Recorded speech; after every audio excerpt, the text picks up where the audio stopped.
10, Stress Management and Resilience. Welcome back, friends. I'm Barbara Schnarr, Giatti, and I'm glad you're here. Every week, we come together to grow and glow, learning to live more fully, more consciously, as we glow from the inside out.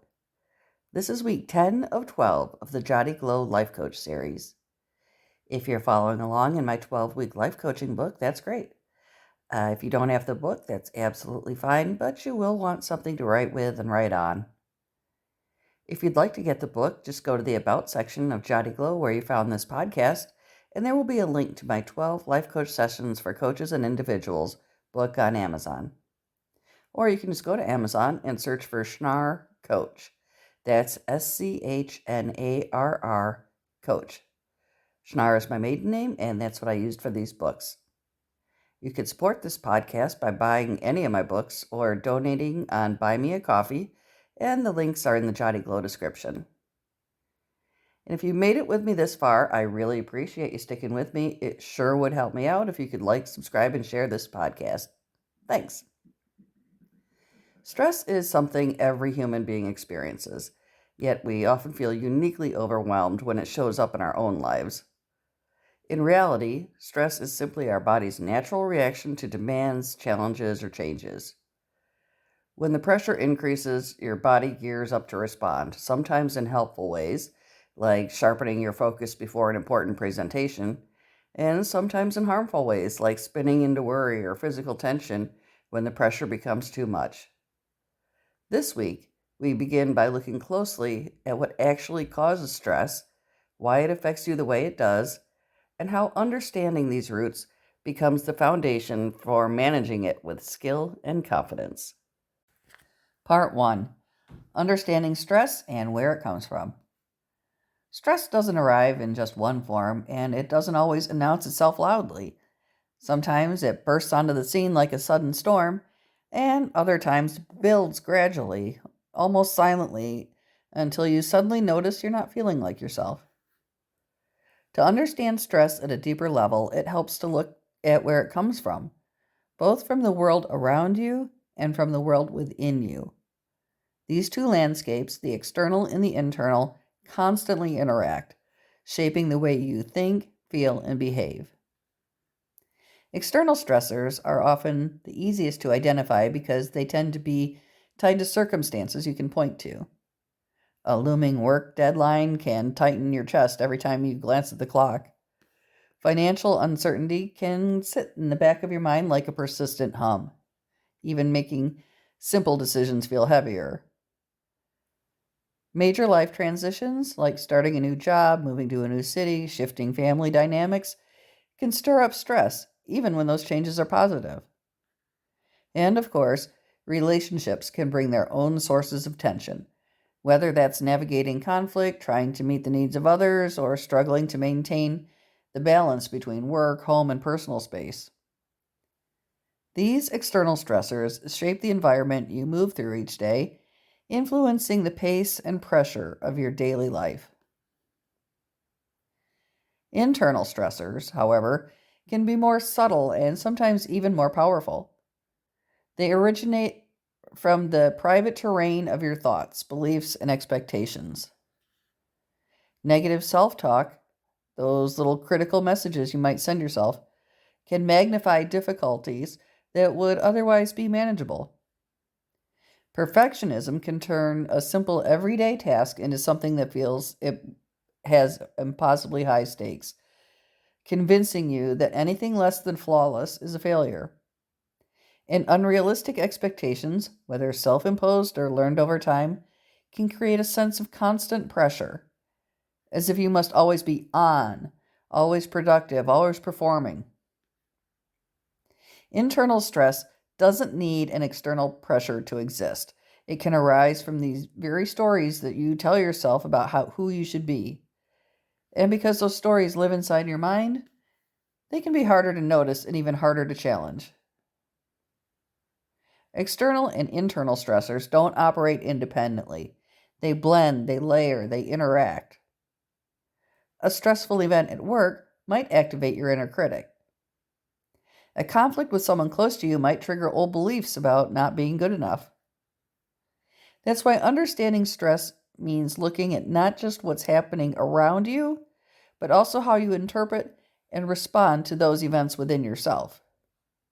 Together, these influences shape your emotional, mental, and physical experience. Your body and mind are remarkably intelligent. They send signals along long before stress becomes overwhelming. Physically, you might notice tension settling into your shoulders or headaches that seem to appear out of nowhere. You may feel drained even after a full night's rest or catch yourself clenching your jaw without realizing it. These may seem like small or random discomforts, but they're often early indicators that your body is carrying more stress than it can comfortably hold. Emotionally, stress can manifest in ways that feel out of character.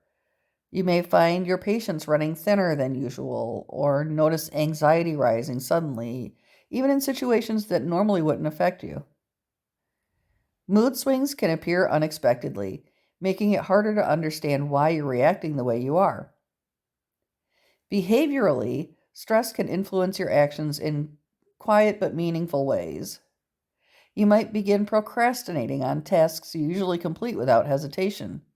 You may find yourself overeating or undereating or reaching for comfort behaviors that don't actually comfort you. Or you might pull away from people, choosing isolation at the very moment when connection would be most healing. These signals matter, not because they're signs of weakness, but because they're invitations to take care of yourself before stress becomes unmanageable.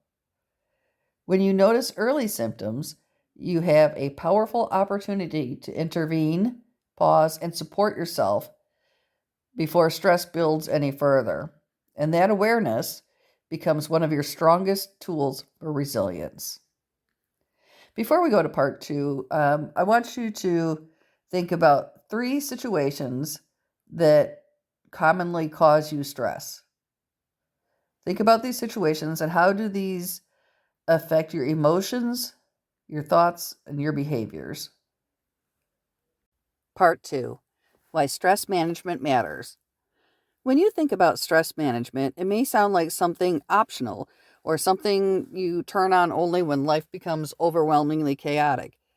But in reality, managing stress is essential for your overall well-being.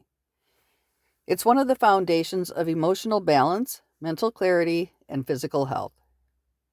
The way you interact with stress on a daily basis doesn't just affect how you feel in the moment, it influences the quality of your relationships, the decisions you make, the energy you have for the things you care about, and the sense of control you have over your own life.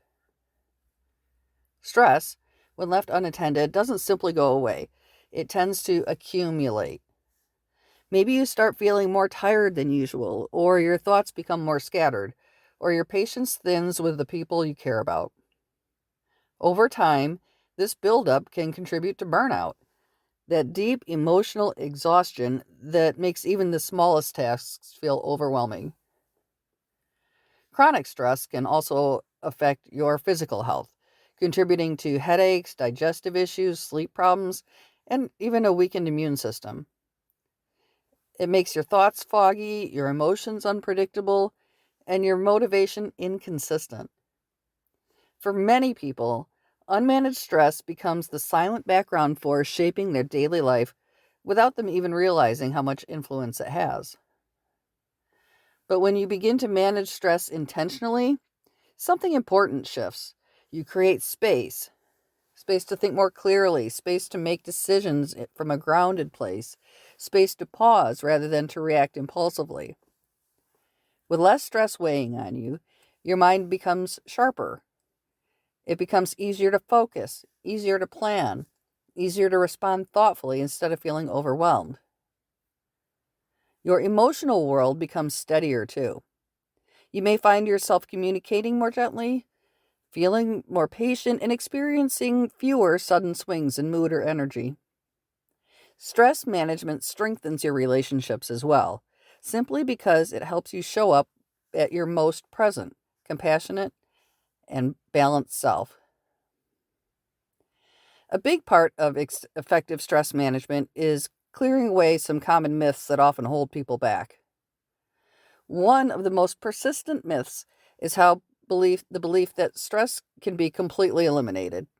That if you just make enough changes or get enough rest or figure things out, that life will somehow be stress-free. But stress isn't something to eliminate. It's something to navigate. Life naturally involves uncertainty, challenges, and moments of pressure. The goal isn't to avoid these moments, but to meet them with resilience and confidence. Another common myth is that stress can only be reduced through big, dramatic life changes. Things like quitting your job or taking long vacations or completely restructuring your schedule. While major changes can be supportive, they are rarely the real solution. The most powerful forms of stress relief usually come from small, consistent habits practiced over time.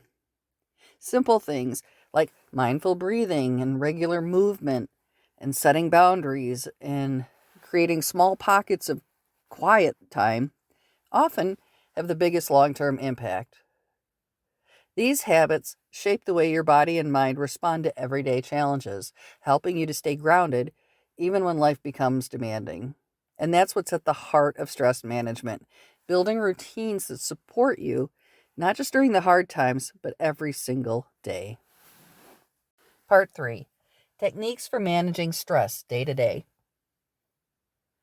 Managing stress in the moment is a skill that grows with practice, and it begins with learning how to bring yourself back to a state of calm when your body and mind feel overwhelmed.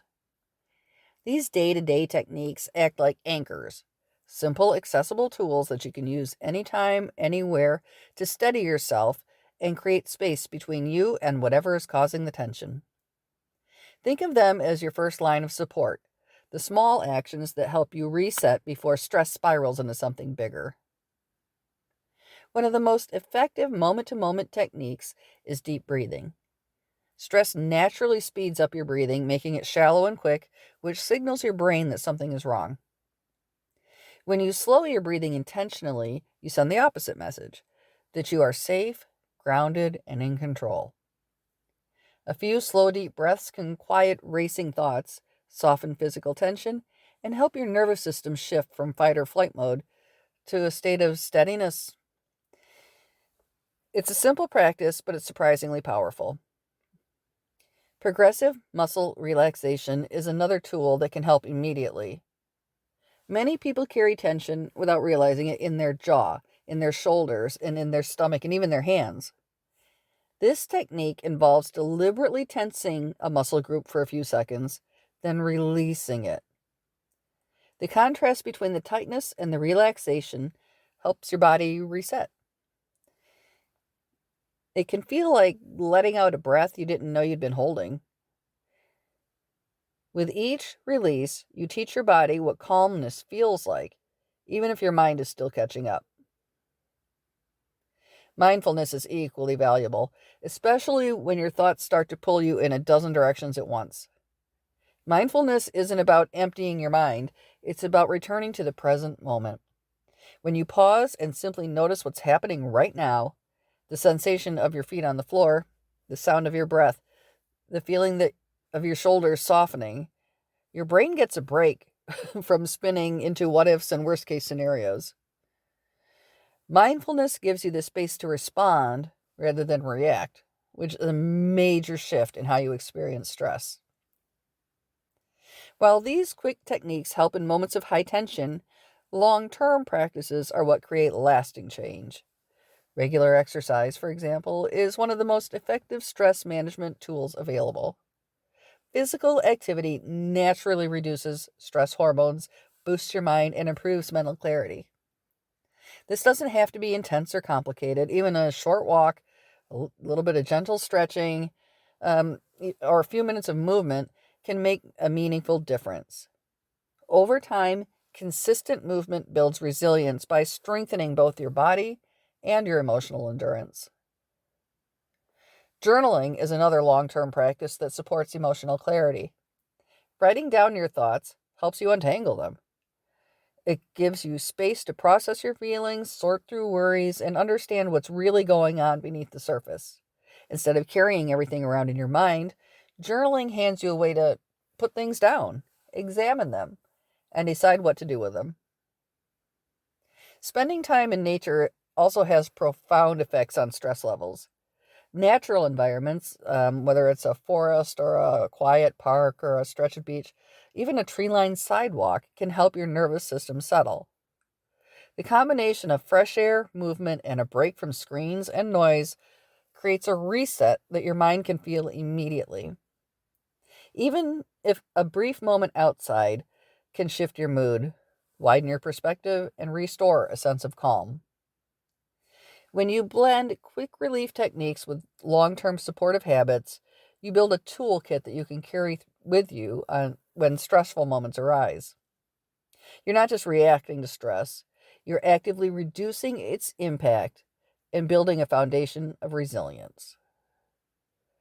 Why don't you try one of those techniques today and reflect on how it affects your physical and emotional state?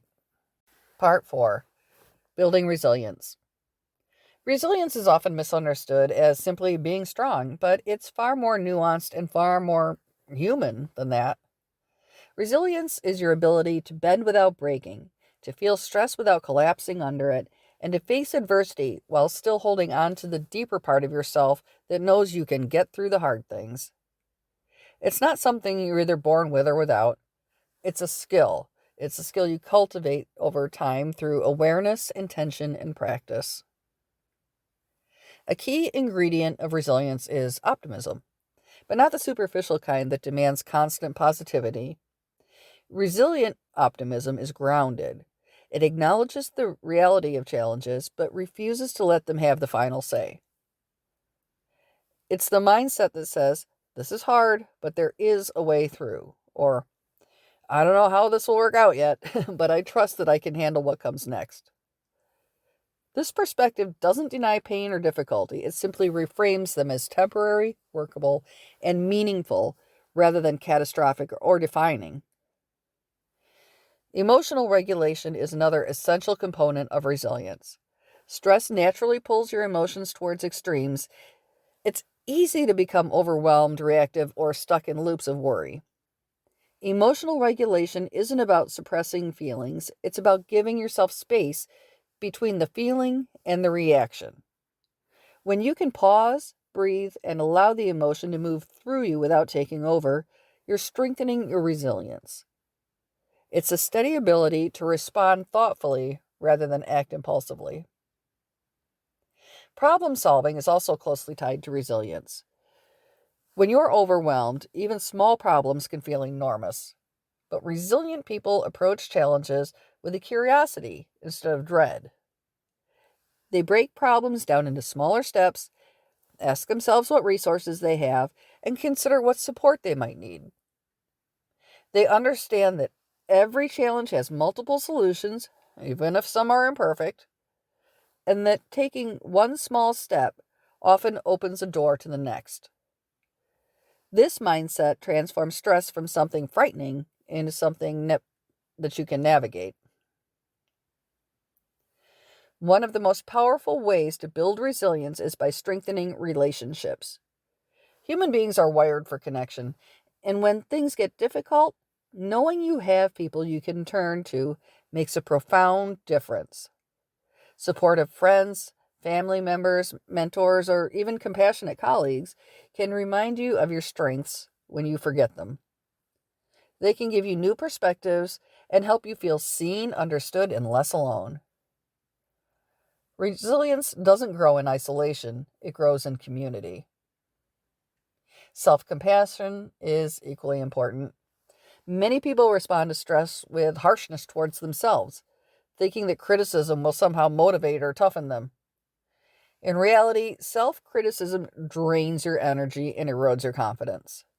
Self-compassion, on the other hand, creates emotional safety.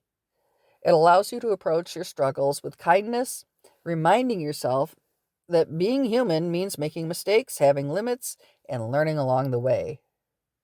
When you treat yourself with the same gentleness you'd extend to someone you love, you build the inner stability needed to face life's challenges without collapsing under them.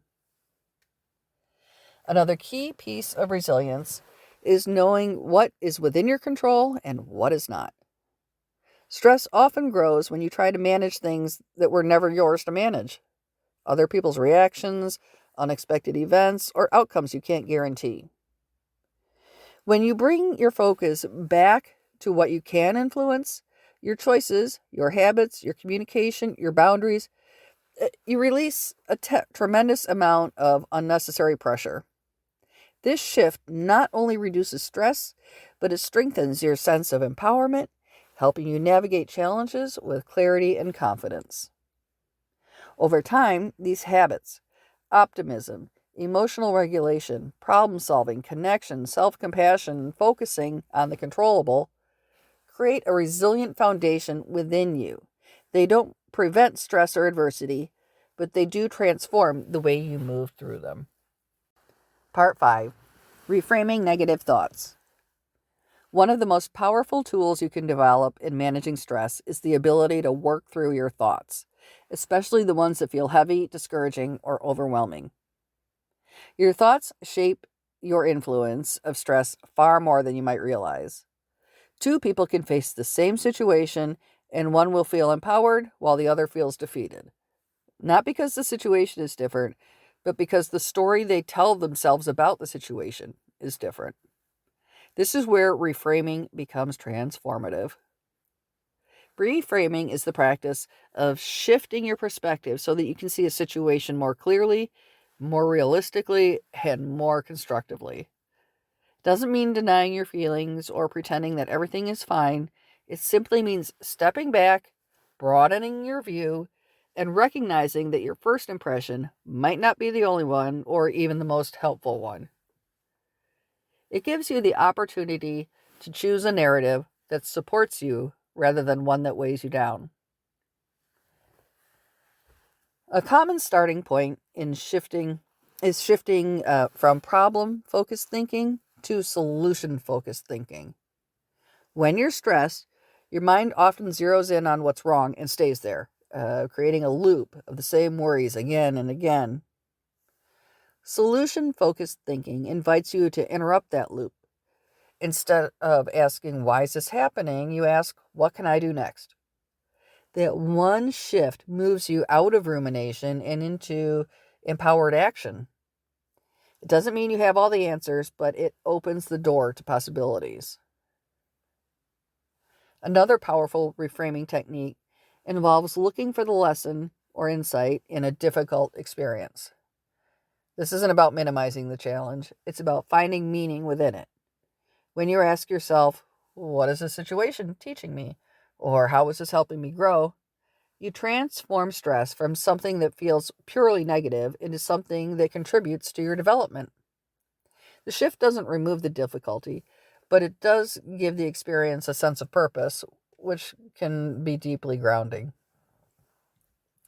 Reframing also helps you challenge catastrophic thinking. Those big, overwhelming thoughts that leap straight to the worst case scenario. Stress has a way of magnifying fears and shrinking your sense of capability. A small setback can suddenly feel like a full-blown failure. One awkward conversation can turn into, they hate me. A missed deadline becomes, I'm terrible at everything. These thoughts feel real in the moment, but they rarely reflect the whole truth. Reframing gives you a way to soften these extremes, to bring your thinking back to balance. It might sound like you're telling yourself, this is challenging, but not impossible. Or, I'm stressed right now, but I've handled things like this before. Or, this situation isn't ideal, but it's also not a disaster. The more balanced thoughts create a better emotional space. Enough space to breathe, to think, and to take the next step. Reframing also helps you reclaim your sense of agency. Instead of feeling like stress is something happening to you, reframing helps you recognize the choices and strengths that you still have. When you shift from, well, I can't do this, to, I can break this down and start small, your stress level drops because your mind no longer feels trapped. That sense of agency, that reminder that you are capable and adaptable, is one of the most powerful antidotes to stress. So here's an example. Let's say you have a stressful thought. I'll never meet this deadline. So let's reframe it. This deadline is tight, but I can prioritize the most important tasks and ask for support if I need it. The situation hasn't changed, but your perspective has. And that shift changes everything about how you feel and how you respond. Reframing doesn't happen overnight. It's a skill you build gradually through awareness and repetition, but each time you practice it, you strengthen your ability to navigate stress and to have a calmer mind and a steadier heart. Part 6. Healthy versus unhealthy coping mechanisms. When stress shows up in your life, your instinct is to cope, to find a way to soothe, distract, comfort, and stabilize yourself. Coping is completely natural. In fact, it's essential. But the way you cope can either support your long-term well-being or work against it. Understanding the difference between healthy and unhealthy coping mechanisms helps you make choices that truly replenish you rather than choices that offer temporary relief but create far more stress later. Healthy coping mechanisms are strategies that help you regulate your emotions, understand your experiences, and move through stress with a greater calm and clarity. Talking to someone you trust, a friend, a partner, a family member, therapist, can make a world of difference. Sharing your feelings doesn't make you weak. It actually helps the stress lose its grip. Sometimes simply hearing your own thoughts spoken aloud helps you see the situation with more balance and less overwhelm. And when someone reflects back empathy, validation, or perspective, it becomes easier to breathe again. Creative activities are another powerful form of healthy coping. Whether it's drawing or writing or cooking or gardening, creativity gives your emotions a place to go. It creates movement where stress creates tension. When your hands are busy, your mind often settles. These activities don't just distract you, they help you process, express, and release what you're carrying. Gratitude is also a deeply grounding coping tool. It doesn't erase stress, and it's not meant to, but it redirects your attention towards what is steady, supportive, and meaningful in your life. A simple moment of pausing to acknowledge something that you feel grateful for can shift your emotional state just enough to soften the impact of stress. Gratitude helps create balance when stress narrows the focus towards what feels heavy and urgent. But just as there are healthy coping mechanisms, there are also coping habits that offer momentary comfort, yet ultimately increase stress over time. Overeating or undereating is one example. Food becomes a quick way to soothe or distract, but it doesn't address the underlying emotion. Over time, it can create physical discomfort or guilt, which compounds stress rather than relieving it. The same goes for excessive screen time. Scrolling mindlessly through your phone and binging endless content might feel like an escape, but it often leaves you feeling more drained, less connected, more distracted, and not actually rested. Substance abuse, whether it's alcohol, drugs, or anything else used to numb your emotions, is one of the most damaging, unhealthy coping mechanisms. These behaviors may mask stress temporarily, but they prevent you from actually working through the root causes. And over time, they can create dependency, intensifying emotional distress, and even lead to serious long-term health consequences. They don't bring relief. They simply postpone the discomfort while adding new layers of pain. Avoidance is another coping pattern that many people fall into without realizing it. Avoiding tasks, avoiding conversations, avoiding responsibilities, it temporarily reduces stress, but eventually the avoided issue grows larger and more intimidating. What was once manageable becomes overwhelming. Avoidance gives you a few moments of relief at the cost of greater stress later. Recognizing your coping mechanisms, both the unhealthy and the healthy, isn't about judgment. It's about awareness. Everyone uses a mix of strategies. Your goal is not to be perfect, but to shift towards choices that truly support your well-being. When you choose coping mechanisms that help you express your feelings, connect with others, create, move, or reflect, you build resilience. You support your mental health in ways that don't just relieve stress in the moment, but help you prevent it from accumulating over time. And the most important thing to remember is this: healthy coping feels supportive. It leaves you with more clarity, more energy, and a greater sense of calm. Unhealthy coping can feel good in the moment, but it leaves you feeling foggy and drained and unsettled.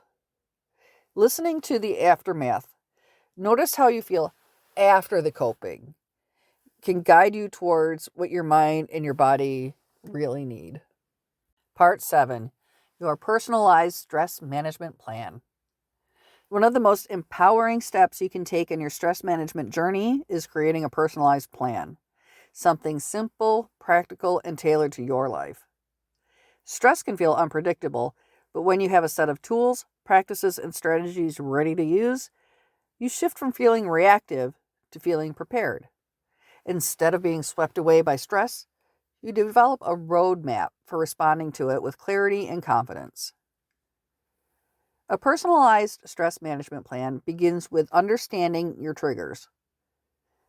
These are the situations, environments, and emotional patterns that tend to activate stress in your body and mind. Triggers can be obvious, like work deadlines or arguments, but they can also be subtle, like a crowded space or a messy room or lack of sleep.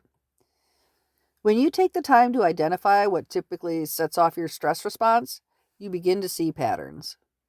And when you recognize these patterns, you can prepare for them. Awareness becomes the first layer of protection. From there, you can expand into choosing tools that you want to rely on. These tools fall into two main categories: quick support or long-term resilience. Quick support techniques are your in-the-moment strategies, the things you can do when stress spikes unexpectedly. A few deep breaths, a 5-minute walk, a grounding exercise, they can all provide immediate relief. These actions interrupt the stress response and give you just enough space to think more clearly. Long-term practices are the habits that keep your stress levels from accumulating in the first place. Think about things like movement and journaling and mindfulness. These practices support your emotional and physical health consistently. These are the activities that fill your inner well, so that when stress arrives, you aren't starting from empty. They create resilience from the inside out, making you better equipped to handle whatever comes your way. Another essential part of the plan is scheduling regular self-care. And this isn't like the Instagram version of self-care that's all bubble baths and scented candles, and even though those things are great, what I'm talking about here is true self-care. And that is about intentionally choosing activities that restore your energy, clarity, and sense of self. It might be a quiet morning routine, or weekly yoga and stretching, or dedicated creative time, or even a simple ritual at the end of the day, like just having a cup of tea. When self-care is built into your routine, not just something you scramble for when you're burnt out, it becomes a source of strength rather than a last-minute rescue. Your stress management plan doesn't have to be all complicated. In fact, simple is often better. The goal isn't to create a long list of things that you should do. Instead, it's about building a small collection of supportive practices that feel realistic and comforting. Things that you can actually turn to when life feels heavy. Part 8. Long-term resilience and sustainable stress relief. Long-term stress management isn't about quick fixes or temporary solutions. It's about building a way of living that supports your emotional, mental, and physical well-being over time. It's about cultivating habits that help you stay centered even when life becomes unpredictable. And most importantly, it's about recognizing that resilience isn't a final destination. It's an ongoing practice of learning, adjusting, and growing. One of the most powerful aspects of long-term resilience is consistency. The practices you engage in regularly, even the small ones, have a greater impact on your overall stress levels than the big things you do occasionally. When you show up for yourself day after day, choosing even the tiniest act of self-support, you're building a foundation that's far stronger than you might realize. A 5-minute breathing practice each morning can shift the tone of your entire day. A weekly check-in with yourself can prevent overwhelm from accumulating. Little actions compound into meaningful change. Adaptability is another key part of sustainable stress management.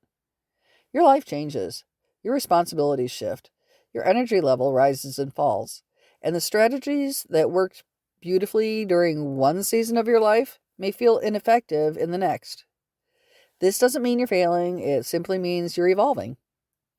Long-term resilience requires tuning in and adjusting your stress management plan as needed. What once felt grounding might eventually start to feel routine, and what once felt comforting might no longer fit with your life. Staying flexible allows you to continue supporting yourself in ways that genuinely meet your needs. Reflection is one of the most overlooked tools in long-term stress relief, yet it plays a vital role. When you pause to look back on your week, or even just your day, you begin to shift and see what's working, what's draining you, and you can make a change from there. Maybe you notice that you feel calmer on the days when you took time to stretch, or that certain conversations consistently leave you feeling tense, or that you're more grounded when you unplug in the evening. Reflection isn't about criticizing yourself, it's about gathering information that helps you make compassionate, aligned choices. Practices like gratitude journaling, mindfulness meditation can also greatly strengthen your resilience over time. Gratitude gently shifts your attention towards what feels steady and supportive, even in difficult moments. Mindfulness helps you stay present, reducing the tendency to get lost in worry and overwhelm. And meditation, even in short doses, helps regulate your nervous system, making it easier to return to calm when life feels chaotic. These practices don't eliminate stress, but they soften the impact and help build your emotional endurance. Over time, your long-term stress management practices become a kind of internal support system. You learn how to catch stress earlier. You become better at tending to your needs. You develop a deeper sense of self-awareness and self-trust. These qualities will not make your life stress-free, but they make you far more equipped to move through the stress with steadiness and self-compassion. Part 9, wrapping it up. As we come to the end of this week's episode, take a moment to acknowledge how much ground you've covered. You've explored what stress really is, not just the obvious pressure from the outside world, but the expectations and narratives that can arise from within, too. You learned how to recognize the early signals that your body sends when stress begins to accumulate, giving you the ability to step in before it grows too heavy. You discovered techniques for calming your mind in the moment, practices for building long-term resilience, and ways to shift your thinking so stress feels less like a threat and more like something you are absolutely capable of navigating. You've also learned the difference between coping habits that support you and those that drain you. You created, or began to create, a personalized stress management plan that reflects your needs for your lifestyle and the way you naturally respond to life's challenges. And finally, you explored the ongoing nature of resilience, how it grows in small, consistent steps, and how it becomes a steady companion through every season of your life. The truth is, stress will always be a part of the human experience, but that doesn't mean that it has to run the show. With the tools you've explored today, you have the ability to meet stress with clarity, strength, and compassion because you're not powerless. You're learning to respond instead of react, to breathe instead of brace, to care for yourself in ways that create lasting well-being. Be sure to come back for episode 11, Enhancing Relationships. Ooh. See you then. Giatti Glow is powered by the Life Coach Store, which is owned by me, Barb Giatti. On my website, you can find all kinds of great resources for over 20 types of wellness coaches. Check out thelifecoach.store for more information.